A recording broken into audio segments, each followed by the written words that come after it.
Bismillahirrahmanirrahim. Assalamualaikum warahmatullahi wabarakatuh. Alhamdulillah, assalatu wassalamu ala rasulillah wa ala alihi wa ashabihi wa mawala amma ba'du. Yang saya hormati Bapak Direktur UPT Perpustakaan UIN Banten, para pustakawan dan para pemustaka, serta para mahasiswa yang khusus sekarang hadir untuk kegiatan literasi keagamaan dan sosial ya. Pertama, saya merasa sangat senang, penghargaan yang besar sekali buat saya diundang dalam kegiatan ini. Saya sangat senang menghadirinya karena ya saya adalah pecinta buku. Saya sudah datang ke dua negara yang merupakan surga buku menurut saya, yaitu Mesir dan Iran. Pada 93 sampai 98 saya studi S1 di Mesir, ambil jurusannya akidah filsafat. Saya datang ke sana dengan niat mau jadi doktor hadis sebenarnya, Dokter Sohe. Karena tahun itu tuh saya mengenal Dr. Quraisy Shihab yang jadi doktor tafsir. Dokter tafsir sudah ada, saya mau jadi dokter hadisnya. Sampai di Mesir ternyata buku itu sangat mudah diperoleh dan murah. Jadi sebagian temen yang ngerokok itu misalnya dengan harga 3 atau 5 pound Mesir ya, geneh istilah Mesirnya, itu kalau dibelikan buku bisa setumpuk lah gitu kan, setumpuk yang tinggi karena harga bukunya sangat murah. Dan di antara buku-buku yang mula-mula saya baca di sana itu buku pemikiran dan filsafat, sehingga akhirnya saya tersesat, nggak jadi doktor hadis gitu kan, malah masuk ke jurusan akidah dan filsafat. Kemudian yang kedua, tahun 2007 sampai 2008, saat di FUDA dulu ada Iran Corner. Kalau Anda dulu sebelum pindah ke kampus 1, sekarang di kampus 2 tuh, pas kita masuk gedung FUDA sebelah kiri, ada namanya laboratorium bahan ajar FUDA. Itu nama baru untuk Iran Corner karena nomenklaturnya mungkin sekarang seperti itu gitu ya. Itu juga sebuah ruangan seperti ini. Ruangan yang menjadi surga buat para pencinta buku. Walaupun teman saya mah datang ke sini bukan karena bukunya, karena sejuknya katanya. Kita bikin podcast jangan di masjid katanya, panas di masjid mah di perpus aja gitu. Nanti ya kegiatan berikutnya baru di sini. Iran Corner juga dulu seperti itu. Teman-temanmu angkatan 2007-an gitu ya. 2007 kamu masih ada di mana ya? Masih SD mungkin. Belum, SD juga belum. Iya. Menjadikan ruangan Iran Corner itu sebagai tempat untuk berteduh karena waktu itu kan kalau sekarang mah UIN rata-rata semua ruangnya sudah ber-AC ya. Itu tuh baru satu-satunya ruangan yang ber-AC di antara kelas-kelas yang lain. Nah, salah satu kegiatan Iran Corner tuh ngirim dosen ke South Coast di Iran. Nah, saya yang diberangkatkan. Iran ternyata lebih surga lagi bukunya, karena di sana nggak perlu beli saya. Gitu. Perpustakaan punya lembaga-lembaga kecil aja itu sangat bagus. Yang paling misalnya menyentak saya itu, di Mesir, saya punya satu penulis idola, namanya Abbas Mahmud Al-Aqad. Saya mengoleksi buku beliau hampir lengkap, merasa lengkap lah di antara banyak. Kalau saya kan mengoleksi buku itu bukan per tema, per tokoh Pak. Gitu kan. Kayak Nurholis misalnya, kalau saya sudah ngefans dia, buku dia saya kumpulin semuanya. Ternyata di perpustakaan asrama yang saya tempatin itu banyak buku Abbas Mahmud Al-Aqad yang belum saya punya. Itu judulnya Al-A'mal Al-Kamilah li Abbas Mahmud Al-Aqad, karya lengkap gitu ya.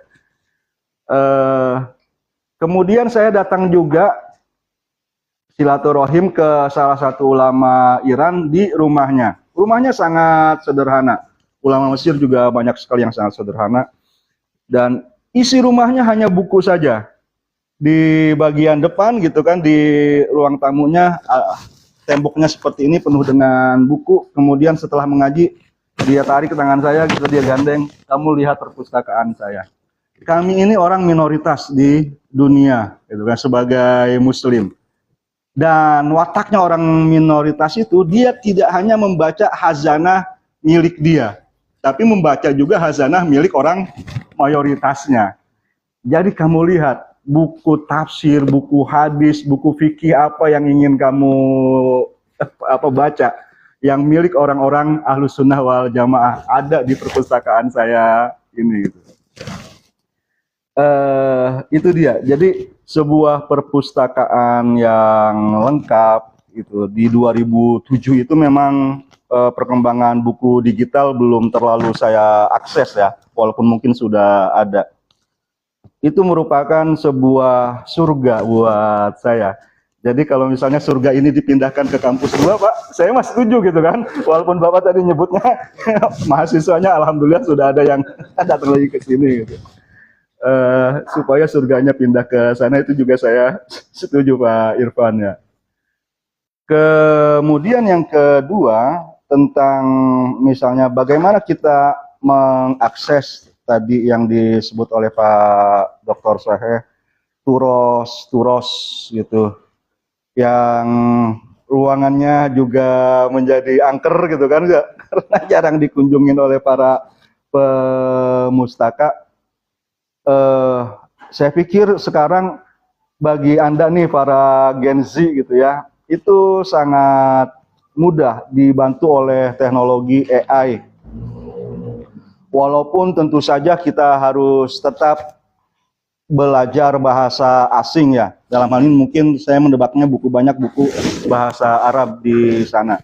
Belajar bahasa Arab itu terus tetap sangat penting. Tapi misalnya begitu kita mendapatkan satu silabus dari mata kuliah Pak Dr. Soheh, futurologi, yang merujuk ke buku klasik, judulnya apa gitu. Kemudian kita cari bukunya di sini ada, atau kita cari PDF-nya atau di mana itu ada, maka kita bisa minta AI pertama-tama untuk menerjemahkan. Banyak AI penerjemah yang kualitas terjemahannya sudah ya menurut saya bagus gitu. Jadi yang penting tadi budaya literasi ya, Teh Duta literasi itu yang harus kita hidupkan lagi. Bagaimana kita bisa mencintai buku, seperti misalnya ada para tokoh yang saya sebutkan di buku ini, itu mereka memang para pecinta buku. Misalnya ada di sini tentang Al-Jahiz gitu, orang yang secara fisik tidak menarik gitu. Dia disebut mukanya itu seperti muka setan saking buruk rupa gitu. Tapi dia menjadi namanya abadi karena dia menulis banyak sekali buku, dan dia tinggalnya di mungkin bukan perpustakaan ya, tapi lebih ke toko buku gitu. Sehingga dia sekaligus menjadi penjaga buku dan dia dapat tempat tinggal gratis. Kemudian ada satu penulis buku filsafat namanya Ibnu Nadim. Dia terkenal dengan bukunya Al-Fihris. Al-Fihris itu kalau bahasa para pustakawan katalog ya. Dia katalogis, berarti orang yang membuat katalog, mungkin benar nggak istilahnya katalogis, pembuat katalog itu. Dia namanya menjadi abadi karena dia mengkatalogkan buku-buku dalam berbagai bidang ilmu yang sudah ada hingga ke zaman hidup dia. Penulis A lahir kapan, kalau ada ketahuan tanggal lahirnya dia tulis, udah meninggal atau belum, belajar kemana, pernah tinggal di mana, bukunya apa saja. Tapi namanya dia sendiri gitu kan, tanggal lahir dan riwayat hidupnya dia sendiri itu nggak masuk. Itu yang uniknya. Dia menyebutkan biografi banyak sekali penulis, tapi riwayat hidup masa kecilnya sendiri dia nggak tulis dan nggak ada penulis lain yang menulisnya. Dan ya banyak lagi penulis-penulis lain gitu yang seperti Al-Kindi juga. Al-Kindi itu dapat gelar dari Al-Jahiz tadi sebagai salah satu dari Al-Bukhola. Jahiz punya buku namanya Bukhola. Orang-orang yang pelit. Dan yang masuk di buku itu salah satunya adalah Al-Jahiz, Al-Kindi. Karena Al-Jahiz pencinta buku nggak boleh minjem bukunya Al-Kindi. Iya. Nggak boleh minjem bukunya Al-Kindi, sehingga nulis buku si pelit gitu kan, si Al-Kindi ini. Dan buku itu memang bagi para akademisi gitu kan, kalau dia laki-laki jadi istri pertama, kalau dia perempuan jadi suami pertama. Istri kita nanti Ubed gitu kan, Robi itu adalah istri kedua, istri pertama kita adalah buku gitu. Suamimu juga suami kedua. Yang lebih kamu cintai itu adalah buku. Dan itu terbukti gitu kan, pada zaman dulu ada satu kisah yang lucu, namanya Mubashir bin Fatik. Dia jadi rujukan saya untuk menulis beberapa bab awal di catatan ini. Dia menulis kata-kata mutiara mulai dari Nabi Shis. Nabi Shis itu anak dari Nabi Adam, gitu ya. Ada, nggak tahu rujukannya kemana tuh yang Al-Mubashir bin Fatik bisa mengakses kata mutiaranya Nabi Shis. Kemudian para filsuf Yunani, baik yang terkenal Socrates, Plato, Aristoteles maupun yang nggak terkenal, itu dia tulis di situ. Waktu dia meninggal, bukunya dibakar sama istrinya. Saking cemburu, selama dia masih hidup dulu, itu Al-Mubashir lebih perhatian sama buku daripada iya, poligami mah enggak. Iya, ya di poligami dengan buku, betul. Di madu gitu kan, dan yang lebih dicintai oleh Al-Mubashir itu, nah sekarang orang yang mati, bukunya dibakar sama istrinya yang janda gitu. Iya. Iya. Nah, ya seperti itulah kecintaan kita yang kepada buku yang harus kita tumbuhkan lagi. Walaupun misalnya sekarang ya tadi teknologi membantu kita untuk memperoleh buku-buku PDF seperti ini, tulis nomor saya, kalau ada yang mau nanti saya kirimin aja kamu yang hadir di sini. Nah, ini alamat tidak berkembang. 081 380. Ini juga boleh. 433 898. 0813 80 433 898. Ya. Nanti kamu kenalin namamu, saya siapa, namanya, jurusan apa, minta PDF buku ini saya kirimin. Hah? Kalau mau beli ini sama beliau tuh, ya. Kalau mau beli bentuk apa fisiknya, sama kepala madrasah filsafat Averus, sekolah filsafat Averus. Itu kamarnya, itu kepala sekolahnya. Iya. Nah, saudara-saudara sekalian, sekarang tentang karya ini yang diminta oleh Pak Direktur, Pak Dr. Sohe, untuk dikaitkan dengan bagaimana kajian filsafat Islam klasik itu bisa menjadi faktor penting bagi kejayaan bangsa. Bagi misalnya kasusnya di Iran dan di Indonesia. Mungkin juga ya dari situ menjadi modal bagaimana kita bisa memprediksi masa depan ya, mata kuliah yang Anda pelajari salah satunya sekarang ini. Di Islam misalnya kita mengenal bahwa filsafat itu lahir pada abad ketiga itu ya, ketiga Hijriahnya, ketika sudah ada Daulah Abbasiyah mendirikan Baitul Hikmah. Misalnya kalau dalam sejarah kita biasa anggap seperti itu. Di Baitul Hikmah lah ada aktivitas yang sangat intensif menerjemahkan buku-buku dari luar bahasa Arab ke dalam bahasa Arab. Kalau kita pelajari lebih jauh, misalnya ya sebelum Baitul Hikmah juga sudah ada upaya penerjemahan itu, tapi masih dikerjakan oleh individu-individu, belum menjadi program negara. Nah, hasilnya terutama kebudayaan Persia, kemudian India juga itu masuk ke dalam khazanah Arab. Saya terakhir penasarannya itu kenapa Cina nggak masuk pada waktu itu, padahal ada hadis utlubul ilma walau bisin ya. Padahal menarik juga kalau misalnya buku-buku Konfusius, Laozi itu ada terjemahan klasiknya. Sekarang ada dalam terjemahan bahasa Arab, tapi penerjemahnya penerjemah modern. Nggak kayak buku Plato, Aristoteles misalnya yang kita bisa temukan penerjemahnya mulai dari zaman Al-Kindi, Al-Farabi, terus diperbaharui lagi, kualitas penerjemahannya diperbaiki oleh Ibnu Rushd ya.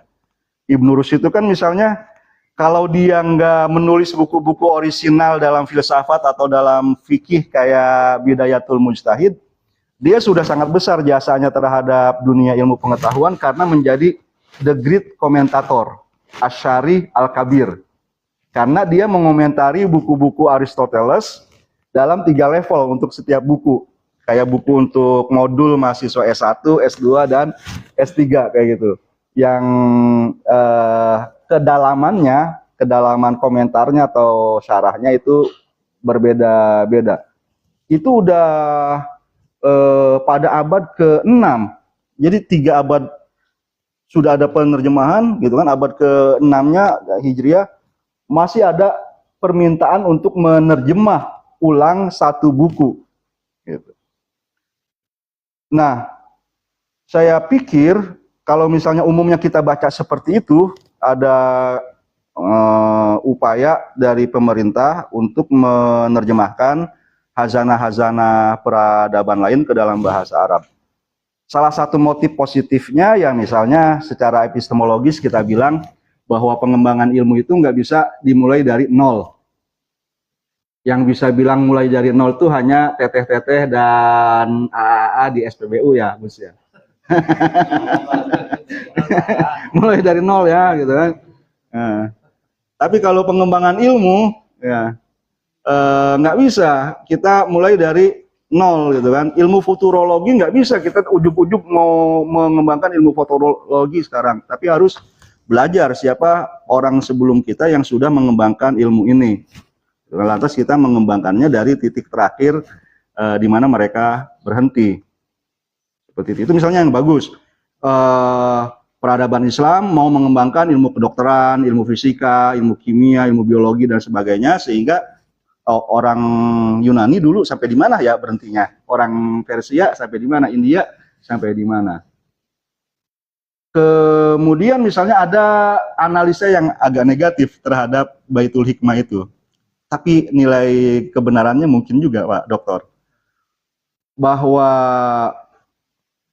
rezim-rezim Abbasiyah ini perlu mengisi ideologi di kekhilafahan Islam, gitu kan, yang mendukung kekuasaan mereka, hak mereka atas kepemimpinan, yang enggak berdasar dari ideologi rezim sebelumnya.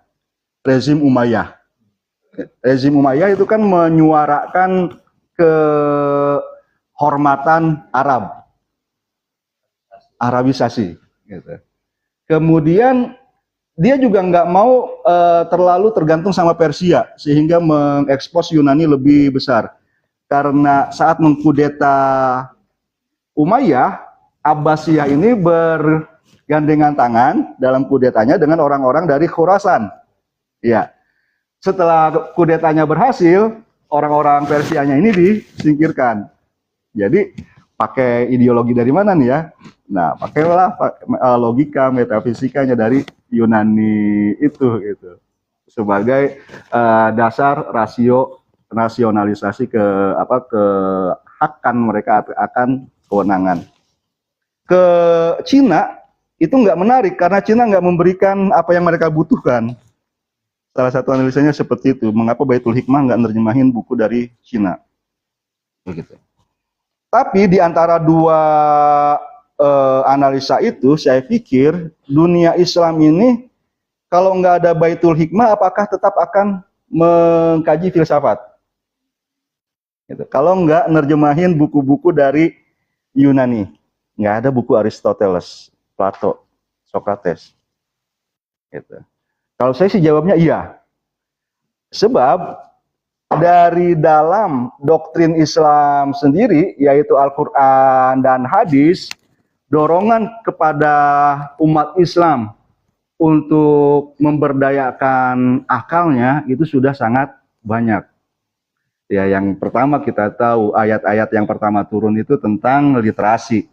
Dari Iqra, Nun wal Qalam, kemudian ayat-ayat tentang ilmu sangat banyak. Ayat-ayat tentang akal sangat banyak. 49 kali kata akal disebut di dalam Al-Quran. Dan semuanya dalam konteks pujian buat orang yang pakai akalnya dan celaan buat orang yang menelantarkan akalnya. Wa qalu law kunna nasma'u aw naqilu ma kunna fi ashabis sa'ir. Orang yang masuk ke dalam neraka itu nyesel. Seandainya saja dulu waktu di dunia kami ini nasma, dengerin nasihat dari para nabi, au nakil, atau kami gunakan akal kami pasti nggak bakal masuk ke dalam neraka sa'ir. Penyebab orang masuk neraka itu karena nggak pakai akal, bukan cuma karena dia nggak sholat, gitu kan, nggak pergi haji. Kamu menjaga otakmu tetap seger gitu kan, mau jual lagi gitu kan, nggak dipakai-pakai akal itu, otak sama akal kan nggak pakai akalnya itu. Maka dalam riwayat-riwayat Islam ada juga al-aqlu itu adalah makhluk pertama yang diciptakan oleh Tuhan, dan dia adalah makhluk yang nurut, bukan makhluk yang membangkang. Di buku hadis Syiah, kalau yang nomor 1 di Sunni kan Bukhari ya. Di Syiah salah satu buku hadis yang terhormat namanya Al-Kafi, karya Al-Kulaini. Hadis pertama di Al-Bukhari tentang wahyu. Hadis pertama di Al-Kafi itu Syarif itu tentang akal. Awwalu ma khalaqahullahu al-aqlu. Makhluk pertama yang diciptakan oleh Allah adalah akal. Faqala lahu adbir. Allah berfirman kepada akal mundur. Fa'adbaro, maka akal mundur. Tsumma qala lahu aqbil. Kemudian Allah berkata maju lagi. Fa'aqbal, maka akal maju.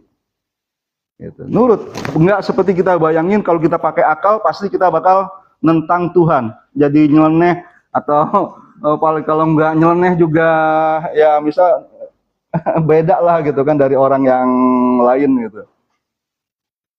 Ada riwayat yang lain yang saya suka tentang akal itu, al-aqlu ma'ubida bihir rahman waktu siba bihil jinan. Akal adalah sesuatu yang dengannya Tuhan disembah dan surga diraih. Kita bisa menyembah Allah ya, karena akal. Al-aqlu ma'ubida bihir rahman. Akal adalah alat yang dengannya kita bisa menyembah Tuhan. Waktu siba bihil jinan. Dan alat yang dengannya kita bisa memperoleh surga. Gitu. Kita bisa marah-marah sama pesta babi gitu kan. Kemarin waktu saya bedah film itu di kelas ada yang bawain ayat hurrimat alaikumul maitatu waddamu walahmul khinzir gitu. Ya saya bilang bener gitu kan, memang ayat itu ada di Al-Quran gitu kan. Dan ayat itu mengharamkan babi. Tapi masa kamu datang ke Papua langsung bilang ayat itu kepada mereka yang sedang pesta babi. Iya sekalian gitu kan. Bahwa ada babi yang terlibat dalam film itu memang itu fakta gitu kan ya. Ada babi-babi yang di barbeque gitu ya. Tapi kan bukan pemanggangan babinya yang menjadi apa namanya pesan gitu kan, yang menjadi makna. Ada gagasan dan gerakan perlawanan gitu, eksploitasi alam, deforestasi dan sebagainya. Itu yang nggak mau terekspos sehingga ada yang kebakaran jenggot gitu. Gitu. Ya. Ya, pertama dengan akal kita bisa memahami makna dan bisa memahami magza ya. Ada makna, ada magza, pesan dari sesuatu. Kalau kita nggak pakai akal kita, ya bilang seperti itu. Walaupun kamu pakainya ayat Al-Quran, itu salah, nggak kena kepada konteksnya gitu. Jadi kita harus pakai akal, dan pakai akal itu akan membuat satu versi filsafat tersendiri sekiranya kita nggak menerjemahkan buku-buku dari Yunani. Nah, karena memang pada kenyataannya kita sudah banyak menerjemahkan buku-buku dari Yunani, di buku ini bagian salah satu yang menarik itu adalah Al-Hikam. Al-Hikam Indal Falasifah gitu kan, Al-Qudama. Kata-kata mutiara para filsuf klasik. Kalau Pak Mulyadi Kartanegara, guru filsafat saya, itu istilahnya gnomologi, buku-buku tentang quotes, kata-kata yang indah. Kata-kata hari ini apa gitu. Nah, ya, nah quote-quote dari para filsuf klasik itu akan membuat kita bisa berpikir bahwa kayak Socrates, Plato, Aristoteles itu muslim, saudara-saudara. Saya nerjemahin buku Pak Mulyadi itu, yang kalau dalam bahasa Indonesianya jadi judulnya pakai bahasa Inggris. The Best Chicken Shop of the Philosopher. Isinya bahasa Indonesia, judulnya doang bahasa Inggris. Iya, buku itu memang disertasi beliau di Chicago. Bab satunya pendahuluannya itu bahasa Inggris, bab berikutnya itu buku klasik, Mukhtasar Siwanul Hikmah, karya Umar bin Sahlan Asawi. Isinya itu, salah satunya adalah quotes dari para filsuf klasik. Salah satunya, saya bacain, raja yang paling agung adalah orang yang mengalahkan syahwatnya. Kata Plato, kata Socrates seperti itu. Socrates belajar musik setelah berusia tua. Seseorang berkata kepadanya, apakah engkau tidak malu belajar setelah tua? Socrates berkata, rasa maluku karena bodoh setelah tua itu lebih besar. Gitu. Ya, memang belajar malu, udah tua baru belajar nyetir mobil gitu kan. Tapi daripada nggak bisa itu lebih memalukan. Ya nggak apa-apa, udah tua baru belajar juga. Nah, ada satu filsuf lain namanya Diogenes. Sama, ucapannya itu hampir seperti Plato tadi. Manusia yang paling perkasa adalah yang bisa memperbudak akalnya. Satu hari, dia kan dikenalnya kalau dalam bahasa tasawuf zahid. Nggak butuh harta, nggak punya kemelekatan dengan apa-apa gitu. Sehingga pagi-pagi dia mandi matahari. Apa itu istilahnya tuh, sunbath ya. Gitu, mandi sinar matahari. Kemudian raja waktu itu, ini ada orang yang katanya zahid, asketis. Saya mau uji dia, saya tawarin kekayaan, bakal nerima atau enggak. Orang lagi mandi matahari, itu raja berdiri di depannya, ngalingin sinar matahari. Lantas bilang, kamu butuh harta kekayaan apa? Iya, mau tambang Papua gitu kan, tambang emas, Raja Empat dari mana gitu kan, semuanya bisa saya berikan. Mau sawit berapa hektar, mau bikin dapur MBG berapa dapur gitu kan. Untuk Bapak Tuan filsuf ini yang zahid gitu kan, langsung saya kasih semuanya. si apa namanya filsuf Zahid itu bilang, saya nggak butuh semua itu. Saya sekarang sedang ingin mandi matahari. Kamu ngalingin matahari dari saya. Tuhan Raja tolong minggir. Gitu ya. Itu filsafat yang sudah benar-benar menyatu. Cerita seperti itu ada juga dalam cerita tasawuf, cerita tentang Zahid. Namanya Salim bin Abdullah bin Umar bin Al-Khattab.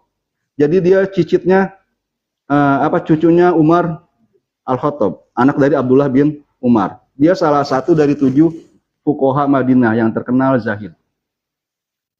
Sedang tawaf, dia ditemuin oleh Abdul Malik bin Marwan, Khalifah Umayyah. Mau diuji juga nih orang Zahid gitu kan. Wahai Salim gitu kan, saya nih khalifah, kamu butuh apa gitu kan. Sama seperti tadi, mau sawit, mau MBG. Nah, gitu.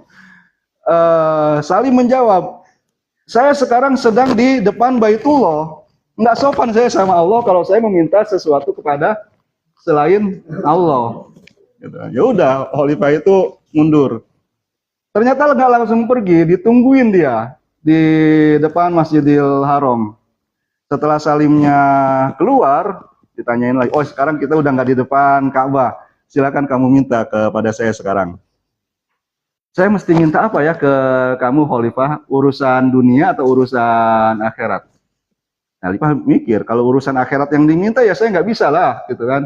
Masa minta selamat apa dijamin masuk surga gitu kan, nggak bisa jamin. Ya urusan dunia lah mintanya ke saya mah gitu kan. Salim bilang, tadi waktu di depan Ka'bah saja kepada pemilik dunia, Allah Rabbul Alamin, saya nggak minta urusan dunia.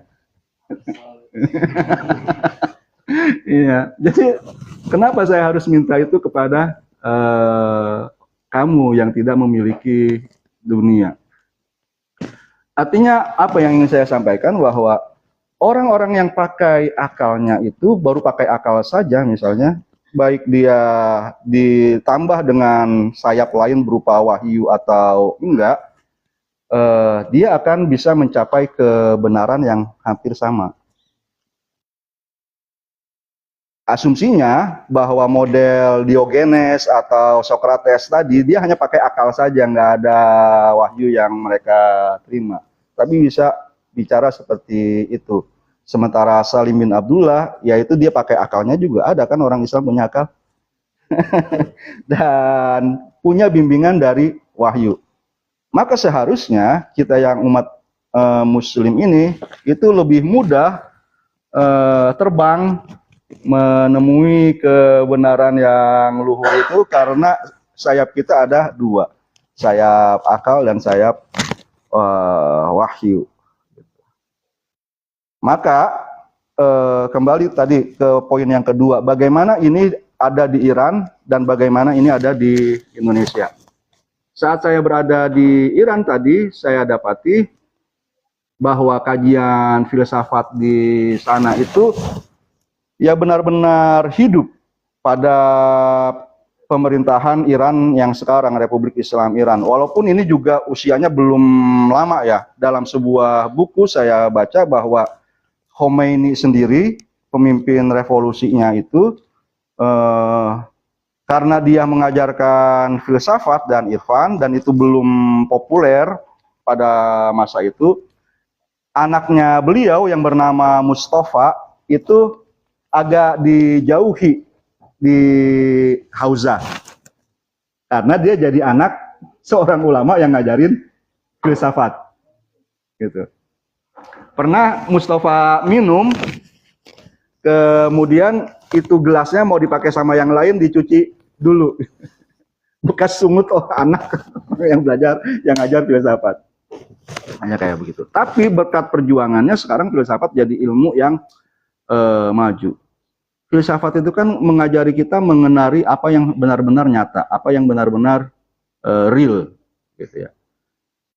Karena kalau kita haus, kita ingin minum sesuatu yang benar-benar air. Nggak ingin kita minum yang bukan air, fata morgana atau racun.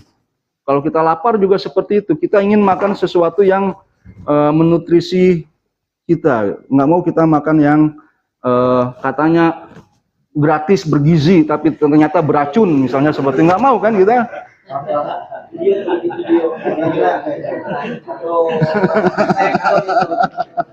Nah, eh, kerja keras nih editor gitu ya. Jadi, tapi misalnya apakah yang real itu hanya yang faktual? Kalau dia tidak faktual kayak malaikat, jadi nggak real. Bahwa cerita mukjizat Nabi Muhammad membelah bulan, mana buktinya? Memangnya ada retakan di bulan? Apakah itu yang bakal lebih kita percaya daripada ada orang yang bisa pergi ke bulan? Kita mah baca aja gitu kan tentang ayat-ayat bulan gitu kan, lantas menuju bulan paling kayak begitu, tapi nggak mengembangkan roket yang bisa mengantarkan kita ke bulan. Tentang membelah laut gitu, ya ada ceritanya Nabi Musa gitu, kala ma'iya robi sayahdini, inna ma'iya robi sayahdin. Setelah sampai ke pinggir laut itu, dia bilang, saya punya Tuhan yang akan lantas dibelah gitu kan. Fan falako minhu, ayatnya. Apakah kita misalnya ya bisa membuktikan itu ada jejak-jejak kaki Nabi Musa di laut sana? Kita nggak bisa bikin kapal selamnya. Jadi ya keberagamaan kita yang menjadikan agama sebagai keyakinan, kepercayaan yang tidak rasional itu membuat kita pandai katanya berimajinasi tentang hal yang kayak begitu aja, surga, neraka gitu. Tapi suruh berimajinasi tentang atau mengembangkan ilmu pengetahuan, kita jadi lantas jadi gagap. Seperti itu. Nah, itu bisa diatasi kalau kita belajar filsafat.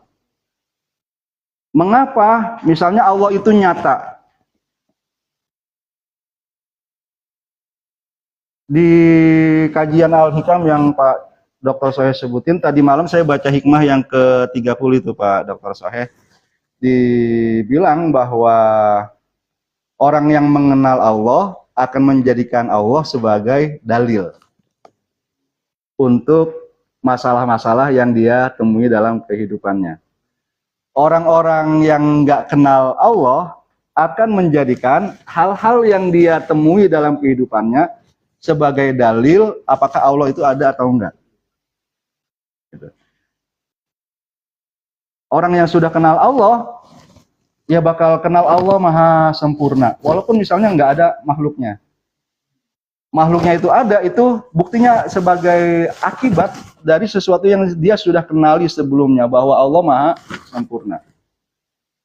Sebelumnya kita sebagai filsuf misalnya, atau sebagai sufi yang belum wasil pada Allah. Selamat datang Pak Rustam. Ini luar biasa. Beliau teman ngopi saya gitu ya. Biasa di luar. Biasa di luar. Rela meninggalkan aktivitas beliau gitu kan yang menghasilkan cuan, karena tadi malam saya undang, Pak saya mau bedah buku gitu. Ya karena itu kekayaan ilmu, permata-permata yang datang dari ilmu itu lebih berharga dari permata-permata yang berupa batu-batu mulia yang kamu miliki, saudara-saudari. Sehingga yang paling nista adalah orang seperti kita ini, para dosen, para mahasiswa, para akademisi yang punya kesempatan bergaul dengan sesuatu yang benar-benar real berharga, yaitu ilmu pengetahuan. Lantas merasa galau, merasa gelisah karena kesempatan dia nyari permata-permata duniawi itu menjadi terbatas. Duitnya, rekeningnya jadi tipis. Itu orang yang paling nisa katanya kan? Hah? Iya, iya. Nah, ya peduli juga sih dolar sampai 17.845 itu. Nauzubillah gitu. Sekarang udah deket ke 17.845 gitu. Untung Indonesia merdekanya 17 Agustus ya. Kalau 31 Desember nanti jadi ke 31.000 itu. Iya. Ya, saudara-saudara seperti itu. Iran bisa mengembangkan lantas, ya dampaknya adalah mengembangkan rudal. Yang di meme dulu waktu perang itu kita bagi bansos masih di dalam negeri gitu kan bisa salah sasaran. Kalah sama Iran gitu kan, yang rudalnya melewati beberapa negara tuh, masih tepat gitu. Bansos aja gitu kan, mustinya untuk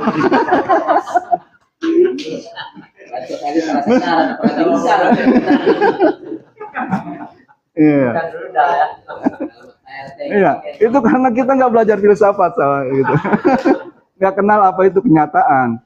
Dia pikir dengan ngambil bansos itu buat kantongnya atau bagi itu buat keluarganya. Bidik misi lah, sekarang apa sih namanya di kampus?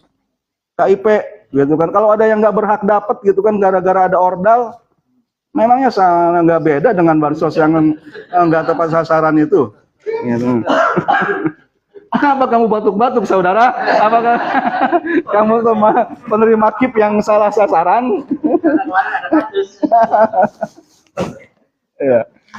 Jadi kita menyangka bahwa gula yang tetap manis, walaupun kita beli dengan uang hasil korupsi, itu pertanda bahwa memang hakikatnya gula itu manis. Kita nggak kenal sah. Padahal kalau kita kenal hakikat, ya itu berubah sebenarnya rasanya. Dia sudah rasanya panas, gitu kan, seperti api gitu kan yang kita masukin ke dalam perut kita. Innalladzina yakuluna amwalal yatama zulman innama apa? Itu dia, yakul fi butunihim naro.